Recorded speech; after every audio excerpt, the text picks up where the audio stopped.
I only helped a little beggar by chance, but I didn't know that would end up saving my life. That night while I was eating, my wife called me. She said she had killed someone while drunk driving. When I arrived at the scene, she told me she was pregnant. I immediately decided to take the blame for her. I also said we should get divorced, so that my enemies wouldn't come after her. I called my most trusted brother, and asked him to take care of her and the company. Soon after I was taken away by the authorities, I thought I'd be out in a few days, since it was just a traffic case. But not long after I got in, I heard my brother was doing illegal business outside. To protect him, I took all the blame again. That ended up costing me over 10 years in prison. The day I got out, I thought my wife and brother would come pick me up, but I waited for hours and no one came. Still, that didn't matter anymore. I just wanted my property back from my brother, and to live a quiet life with my wife and child. But what I didn't know was that the new richest woman in town was rushing to the prison. She was the beggar I helped back then. She had been looking for me for years to repay the favor. Now she finally found out I was getting out today, but her assistant told her I had been released 2 hours early. She immediately ordered them to speed up.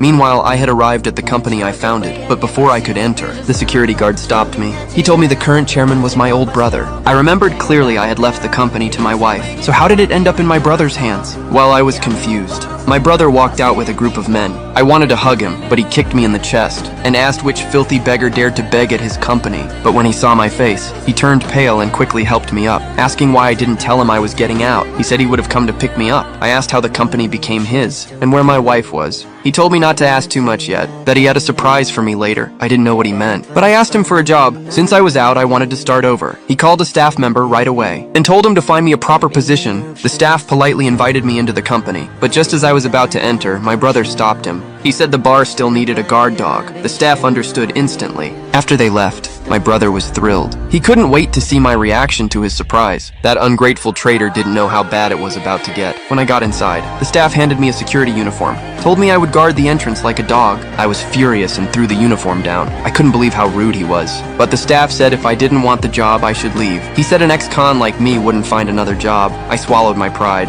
Years in prison had worn it down anyway. Suddenly, the staff pressed on my neck, said this was onboarding training. From now on, I had to bow deeply to everyone entering. Just then, my wife walked in. The staff quickly stood up in fear. My wife saw me being forced to bow. She slapped my brother, then slapped the staff, asking if he had a death wish. Then she ran over and hugged me. The staff dropped to his knees in panic. She slapped him again. I quickly pulled her back, but then she sat down, told me to bow to her as well. I didn't understand what she meant, but the staff on the ground got it instantly. He stood up and forced me to bow, told me to show respect to the lady boss. I asked what lady boss meant. She said she was now my brother's wife. At that moment, my brother walked in. He stroked her face and said, I told him to take care of her. Now she was soft and beautiful. I should be thanking him. That was when I realized, all those years in prison, I had imagined our reunion countless times, but never like this. Meanwhile, the rich woman was almost at the door. Her assistant said I was being bullied. She ordered her entire team to come immediately, inside the company. I finally broke down. They didn't just betray me. They were humiliating me in every possible way. The staff pushed me down and made me bark like a dog. My brother waved money and said, each bark earned $100. I wanted to ask the woman where my child was. I planned to leave with the kid and never look back.